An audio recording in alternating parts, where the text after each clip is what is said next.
Foi junto com todos vocês que lutamos para chegar à conquista de tudo que construímos. Nosso governo e o orçamento participativo não mediu esforços para tentar fazer deste município um município forte, pujante e respeitado. Na noite de 30 de outubro de 1999, um sábado, a prefeita de Mundo Novo, Dorcelina de Oliveira Folador, estava em casa com o marido e as duas filhas. Pouco antes das 11 da noite, Dorcelina sentou-se na varanda da residência da família. O marido, César Folador, estava na edícula, nos fundos do imóvel. As filhas do casal assistiam à televisão dentro de casa. Do outro lado do muro, alguém já havia preparado o ataque. O criminoso chegou até um terreno vizinho que estava abandonado. Para conseguir visualizar o interior da residência, utilizou uma escada de madeira e subiu até a altura de um muro de aproximadamente 1,80 m. Dorcelina permanecia sentada, sem perceber a movimentação atrás dela. A uma distância calculada em aproximadamente 3 metros, o homem apontou uma pistola automática calibre 380 e efetuou os disparos. Dorcelina foi atingida 6 vezes, uma vez na região da clavícula esquerda e outras 5 no lado esquerdo das costas. Ela morreu ainda no local aos 36 anos de idade. Ao ouvir os tiros, César correu da edícula em direção à varanda. Encontrou a esposa caída e percebeu que ela já não apresentava sinais de vida. Em seguida, voltou-se para as filhas, que estavam dentro da residência. Em meio ao desespero, César não conseguiu lembrar o número da polícia. Telefonou então para o irmão e pediu que ele acionasse as autoridades. Nenhuma testemunha viu claramente como o atirador deixou o local. A polícia civil, porém, não acreditava que ele tivesse agido sozinho. Não era um crime cometido contra uma pessoa desconhecida, escolhida ao acaso. A vítima era a prefeita da cidade.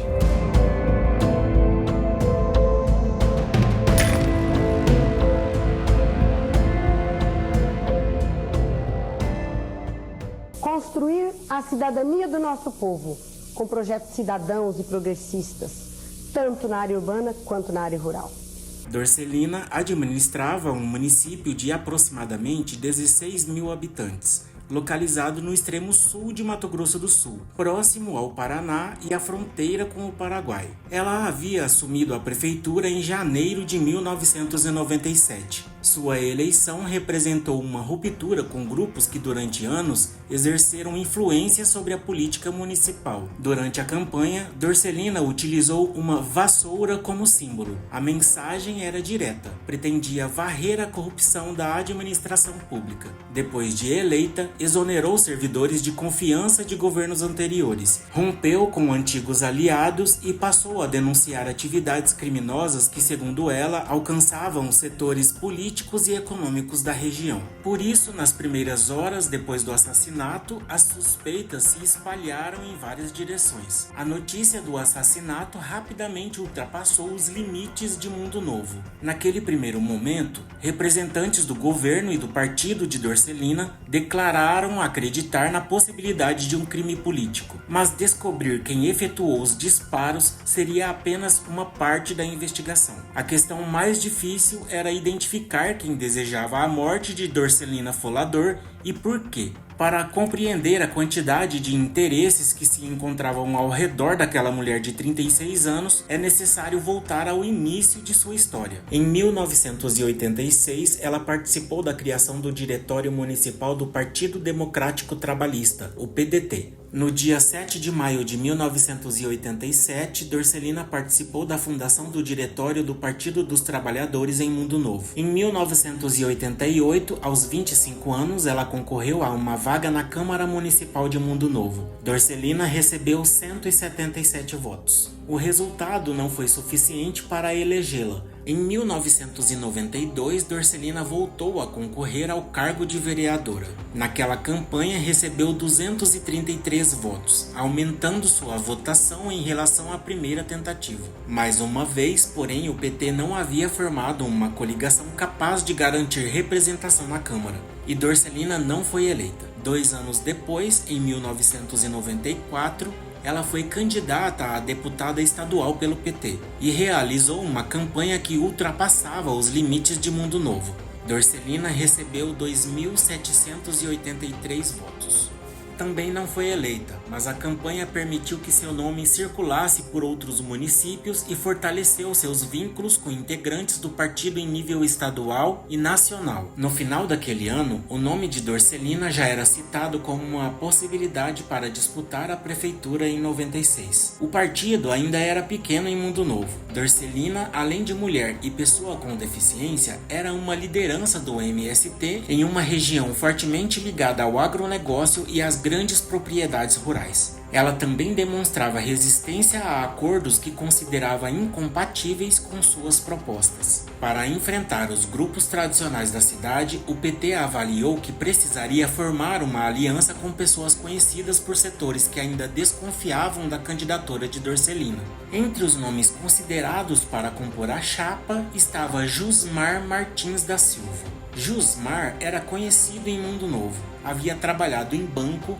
mantinha um escritório de despachante, possuía atividade como pequeno produtor rural e era filho de um delegado que havia atuado na cidade. A intenção inicial era que ele concorresse como vice de Dorcelina. Jusmar recusou o convite, mas permaneceu envolvido na construção da candidatura e passou a colaborar com a organização financeira da campanha. Foi ele que indicou para a vaga de vice o então cunhado Kleber Correa de Souza. Kleber era advogado, pertencia a uma família conhecida no município e presidia o diretório local do Partido da Mobilização Nacional, o PMN. Com a indicação, PT e PMN formaram uma coligação. Dorcelina seria candidata a prefeita, Kleber concorreria como vice, Jusmar participaria da coordenação e do financiamento da campanha. Naquele momento, os três estavam no mesmo grupo e trabalhavam pelo mesmo objetivo. A aliança ajudaria Dorcelina a chegar à prefeitura. Porém, poucos meses depois da posse, o grupo começaria a se dividir. Antes disso, ainda havia uma eleição difícil pela frente. Para representar a promessa de mudança, Dorcelina escolheu um objeto simples, facilmente reconhecido por qualquer eleitor: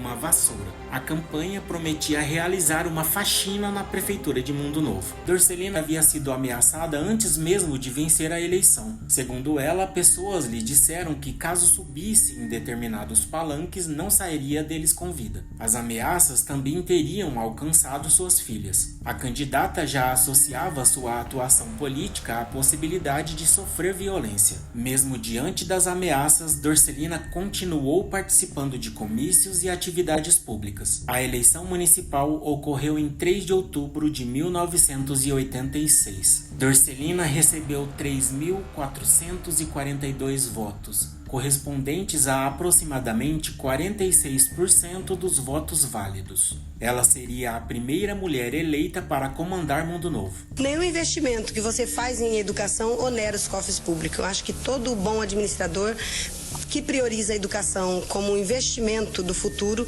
ele está pensando no sucesso da sua administração, está pensando no sucesso do Estado, e onde tem uma comunidade mais informada, com certeza teremos melhores cidadãos com condição de debater, com condição de analisar as questões políticas do nosso Estado, do nosso município e do nosso país. A aliança que havia garantido a vitória parecia sólida. Dorcelina, Kleber e Jusmar haviam participado da mesma campanha. Os três haviam contribuído de maneiras diferentes para a construção da chapa vencedora. Antes da posse, Dorcelina começou a procurar informações sobre a verdadeira situação do município. A equipe de transição encontrou veículos e máquinas em condições precárias, dívidas acumuladas e indícios de irregularidades administrativas. Dorcelina também preparou as primeiras medidas que pretendia adotar depois de assumir o cargo: reorganização das secretarias, revisão das despesas, levantamento das dívidas e substituição de pessoas ligadas às administrações anteriores. A promessa da vassoura começaria a ser colocada em prática. No dia 1º de janeiro de 1997, Dorcelina Folador tomou posse como prefeita de Mundo Novo. A vitória eleitoral havia sido alcançada. A partir daquele momento, ela teria de transformar o discurso da campanha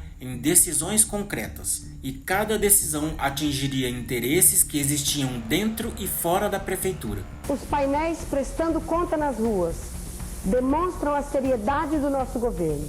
É o seu imposto sendo aplicado em melhorias. Uma das primeiras medidas da nova prefeita foi tornar pública a situação encontrada na administração. Máquinas e veículos municipais que estavam quebrados ou em condições precárias foram colocados em exposição numa praça. Dorcelina procurava registrar que os problemas não haviam sido criados por sua administração. Ao mesmo tempo, responsabilizava publicamente os antigos governantes pela situação da prefeitura. Essa postura aumentava sua popularidade entre parte da população, mas também aprofundava a hostilidade dos grupos atingidos pelas denúncias. A prefeita não se limitou a divulgar as irregularidades. Ela encaminhou às autoridades documentos relacionados às administrações anteriores. Em novembro de 1997, protocolou um inquérito que tratava de possíveis desvios atribuídos ao ex-prefeito Ademar Antônio da Silva, conhecido como Dema.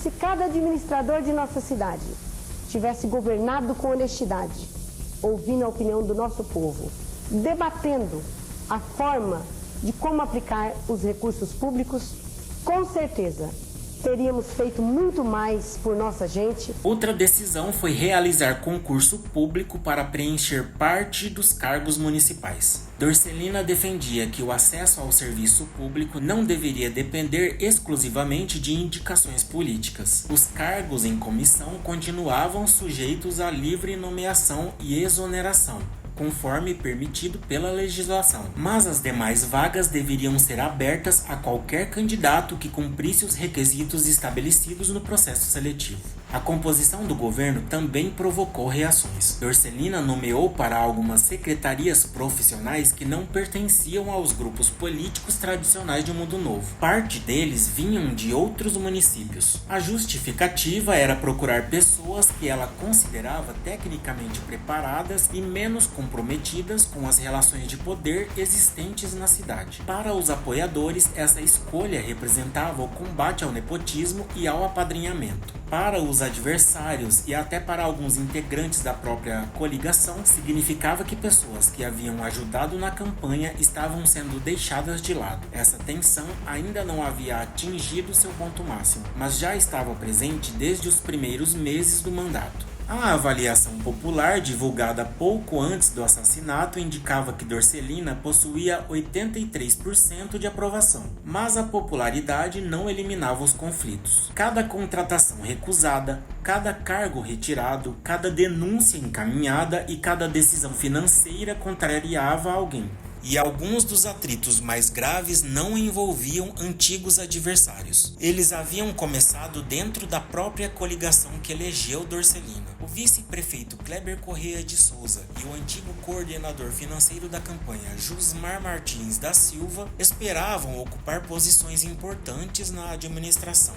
Os dois haviam contribuído para a vitória eleitoral. Meses depois da posse, a relação entre eles e Dorcelina começou a se romper.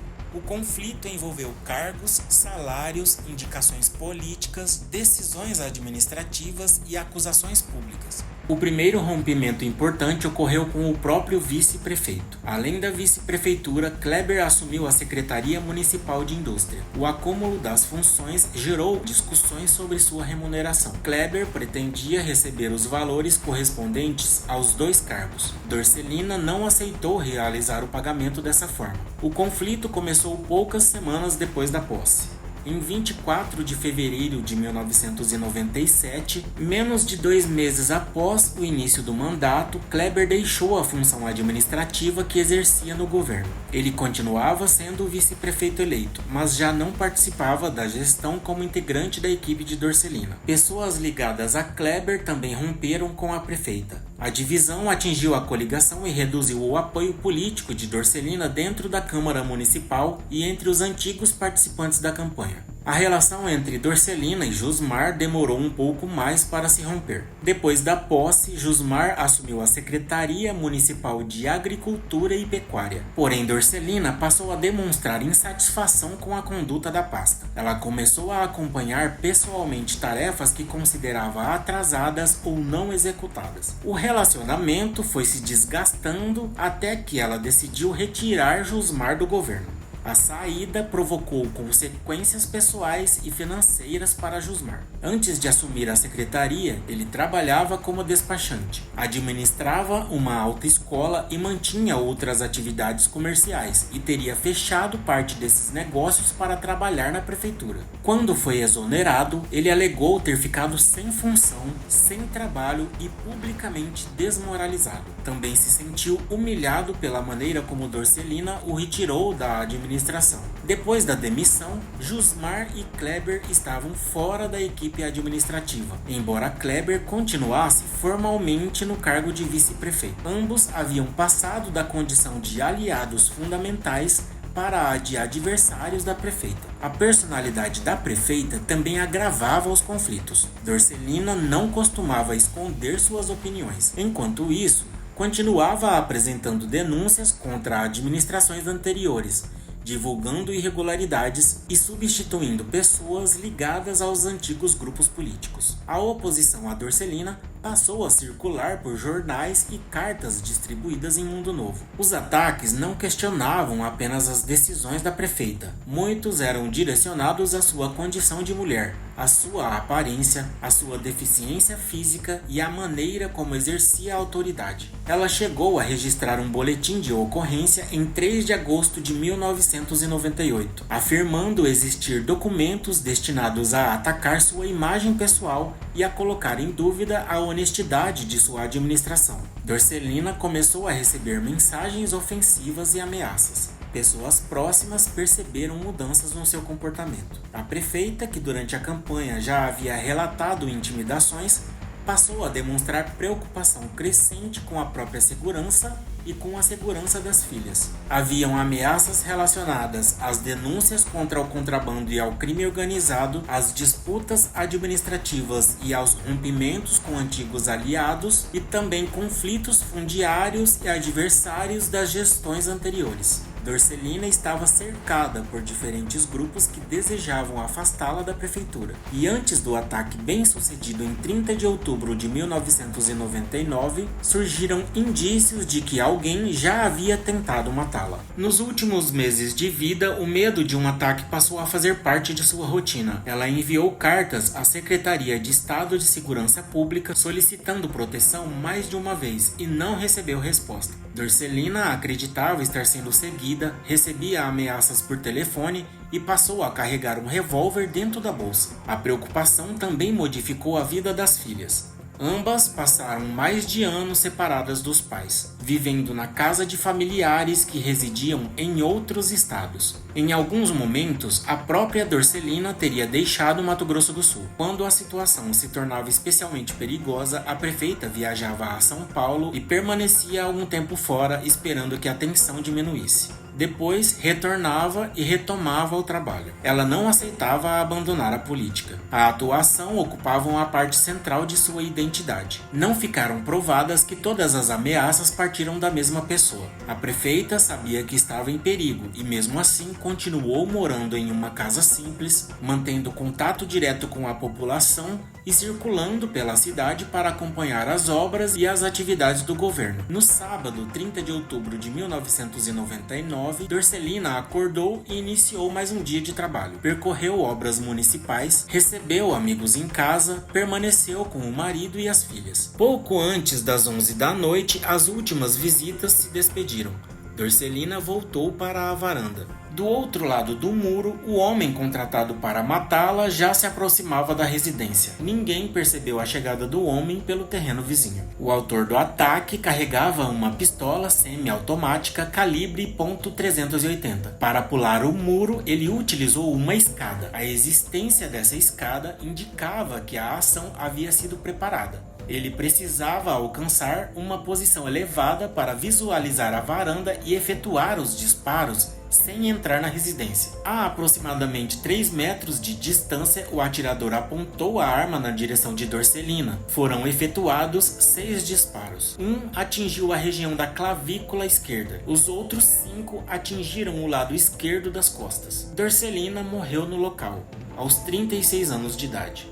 O ataque foi rápido. O objetivo era matá-la e deixar o local antes que pudesse ser identificado. Ao ouvir os disparos, César correu para a varanda, encontrou a esposa já sem vida. As filhas permaneceram dentro da casa. Em estado de choque, César não conseguiu se lembrar do número da polícia. Ligou para seu irmão e pediu que ele acionasse as autoridades. A Polícia Civil considerou desde o início que o atirador provavelmente não havia agido sozinho. O planejamento, a escolha do acesso lateral e a necessidade de deixar rapidamente a região levantavam a possibilidade de que outras pessoas tivessem auxiliado na aproximação, no transporte ou na retirada do executor. Mundo Novo fica próxima à divisa com o Paraná e da fronteira com o Paraguai. Para quem conhecia as estradas e os caminhos da região, era possível deixar a cidade e alcançar outra jurisdição em pouco tempo. Nas primeiras horas, não havia identificação do executor. Também não se sabia se a arma havia sido levada, escondida ou entregue a outra pessoa. A notícia se espalhou rapidamente pela cidade. Mundo Novo tinha cerca de 16.000 habitantes. Policiais foram enviados ao endereço. A área foi isolada para que os vestígios fossem preservados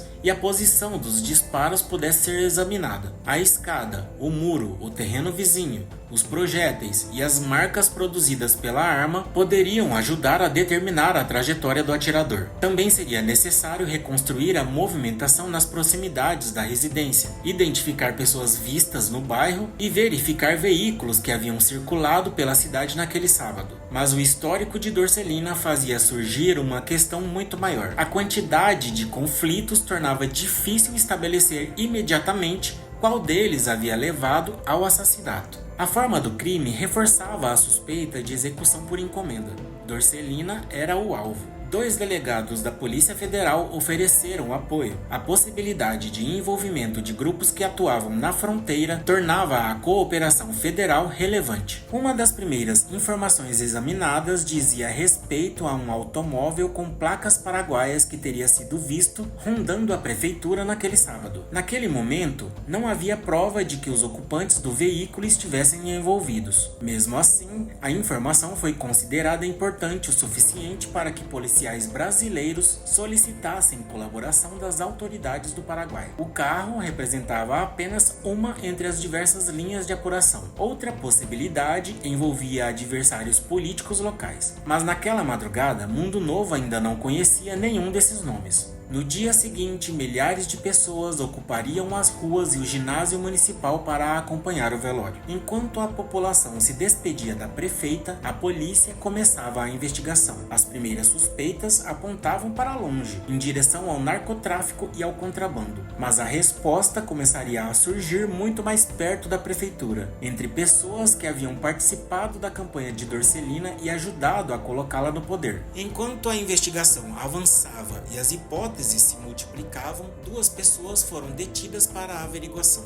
A Polícia Civil não divulgou os nomes. As detenções não resultaram imediatamente em acusações. Sem elementos suficientes para mantê-los presos, os 2 foram liberados. A delegada Sidneia Tobias, que trabalhava em Campo Grande na área de furtos e roubos de veículos, foi designada para presidir o inquérito. 5 equipes de investigadores passaram a atuar no caso. Enquanto a polícia tentava organizar as linhas de investigação, Mundo Novo enfrentava outra questão urgente. Quem assumiria a prefeitura? Pela ordem constitucional, o cargo passaria para o vice-prefeito Kleber Correa de Souza. Kleber foi empossado prefeito no dia 2 de novembro de 1999, durante uma sessão realizada na Câmara Municipal. O novo prefeito foi vaiado e recebeu um documento exigindo que mantivesse a equipe e o programa de governo de Dorcelina. Durante as primeiras semanas, os investigadores ouviriam políticos, servidores, comerciantes, familiares e antigos integrantes da administração.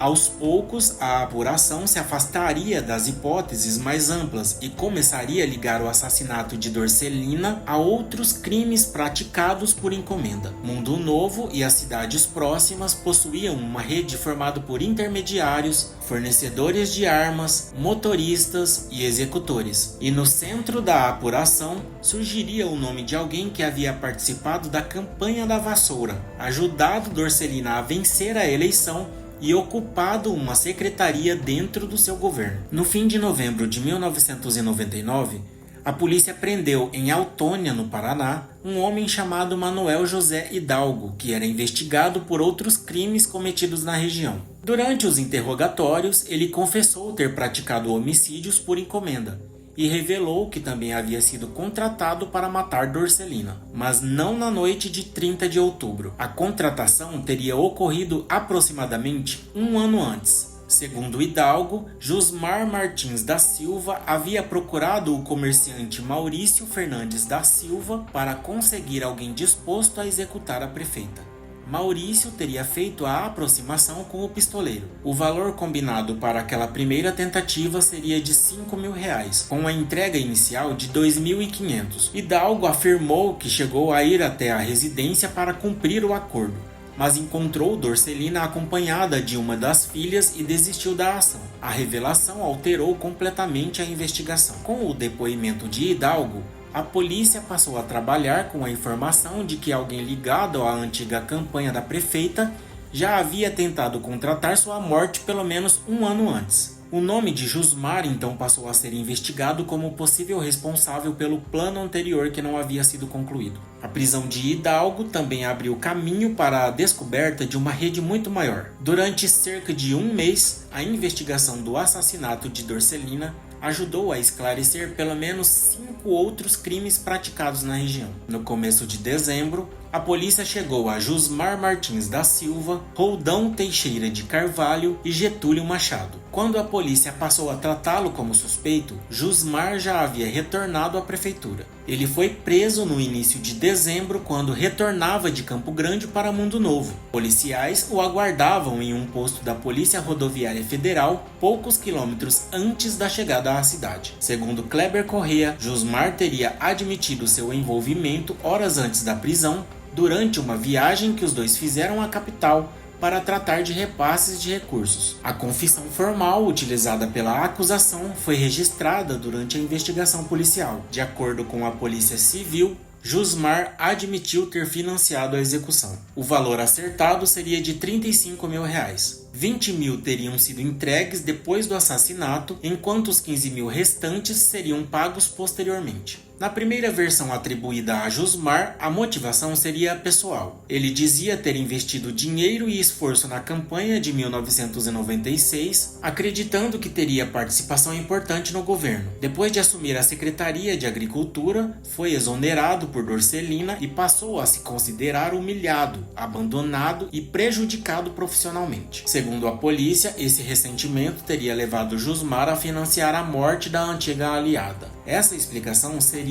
aceita inicialmente pela investigação e apresentada posteriormente pelo Ministério Público. O segundo nome central era o despachante Roldão Teixeira de Carvalho. Para a polícia, Roldão havia atuado como intermediário entre Jusmar e o executor. Ele teria recebido a ordem e o dinheiro, procurado o pistoleiro e organizado a contratação de Getúlio Machado. Roldão admitiu aos investigadores ter contratado Getúlio, mas procurou apresentar também uma motivação pessoal. Durante a campanha eleitoral de 1998, ele havia distribuído material ofensivo contra o PT e contra Dorcelina. Depois disso, um grupo foi até seu escritório onde ocorreu uma agressão. Na reconstrução policial, Jusmar forneceu o dinheiro e a decisão política, e Roldão estabeleceu o contato com quem realizou a execução. Esse homem seria Getúlio Machado, conhecido pela polícia como pistoleiro e tinha ligação com pessoas investigadas por outros homicídios na região. No primeiro interrogatório, ele negou ter sido o autor dos disparos. Admitiu apenas que teria procurado outra pessoa para matar Dorcelina, mas poucos dias depois mudou sua versão. Na noite de 7 de dezembro de 1999, Getúlio confessou ter executado a prefeita. Afirmou ter recebido de Roldão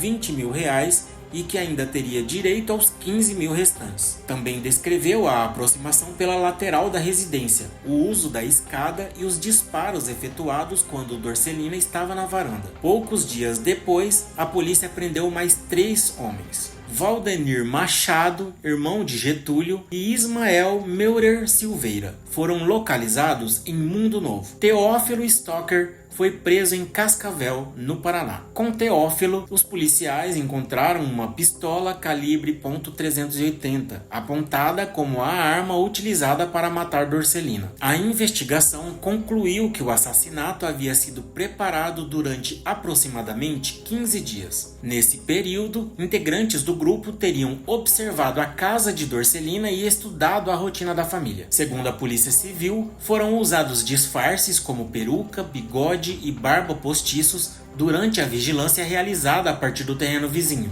Em depoimento, Valdenir chegou a admitir que conduziu Getúlio de carro até as proximidades da casa de Dorcelina. Depois dos disparos, também teria participado da assistência para que o executor deixasse o local e permanecesse escondido. Ismael Meurer Silveira foi apontado como outro integrante do apoio. Quando foi preso, ele negou ter participado do crime. Teófilo Stocker ficou responsável por esconder a pistola. Valdenir teria recebido R$20 mil pela participação, enquanto Teófilo e Ismael teriam recebido R$1.500 cada um. Quando o processo chegou ao tribunal do júri, Getúlio negou a confissão e disse que nunca havia matado ninguém. Roldão também negou ter participado. Os homens acusados de prestar apoio afirmaram que não existiam provas suficientes contra eles. E Jusmar, que inicialmente aparecia como único mandante, afirmou durante seu julgamento que o assassinato de Dorcelina não havia sido planejado apenas por ressentimento pessoal. Segundo Jusmar, por trás da execução existia uma negociação financeira muito maior, e o verdadeiro articulador seria o homem que assumiu a prefeitura depois da morte de Dorcelina, Kleber Corrêa de Souza. Jusmar permanecia preso desde o começo da investigação. Pela primeira vez diante dos jurados, ele acusou formalmente o antigo vice-prefeito, Kleber Corrêa de Souza, de ser o verdadeiro articulador da morte de Dorcelina. Kleber havia sido escolhido como vice na chapa de Dorcelina por indicação do próprio Jusmar. Na versão apresentada no julgamento, Dorcelina teria se recusado a aceitar um acordo que lhe renderia R$1.200.000 em propina, e que essa recusa teria levado Kleber a encomendar a execução. Ele afirmou ainda que Kleber teria oferecido R$200 mil para que ele não fosse apontado como mandante. O promotor responsável pelo julgamento declarou ter sido surpreendido pela nova versão e anunciou que seria aberto um inquérito para examinar o possível envolvimento do então ex-vice-prefeito. A possibilidade de participação de Kleber seria apurada em outro procedimento. Teófilo Stocker, 13 anos e 6 meses. Valdenir Machado, 13 anos. Ismael Silveira, 13 anos. Roldão Teixeira de Carvalho, 10 anos e 4 meses. Getúlio Machado, 18 anos. Jusmar Martins da Silva, 18 anos. O que continuava sem uma conclusão judicial era a acusação feita por Jusmar contra Kleber Corrêa de Souza. A investigação sobre essa versão, porém, não chegou a produzir um julgamento. No dia 29 de maio de 2004, menos de um ano depois da acusação feita por Jusmar, Kleber morreu em Campo Grande. A causa divulgada foi uma parada cardíaca. Com a morte, qualquer possibilidade de responsabilização penal pessoal foi extinta, e a apuração sobre o envolvimento dele deixou de avançar. Dorcelina tinha 36 anos quando foi assassinada. Estava no 3º ano do primeiro mandato. Ela foi morta depois de tomar decisões, romper alianças, enfrentar estruturas políticas e insistir em exercer o poder de uma maneira que contrariava pessoas próximas e grupos influentes. A mulher que chegou a Mundo Novo ainda adolescente com a deficiência provocada pela poliomielite tornou-se professora, organizadora comunitária, a primeira mulher eleita a governar o município e pagou por isso com a própria vida. Os tiros encerraram sua vida, mas não conseguiram retirar seu nome da história de Mundo Novo, nem da história de Mato Grosso do Sul. Foram 863 dias de luta, de dedicação, de oração e de um trabalho coletivo, do gari ao secretariado. Nós nos orgulhamos da sua participação em nosso governo.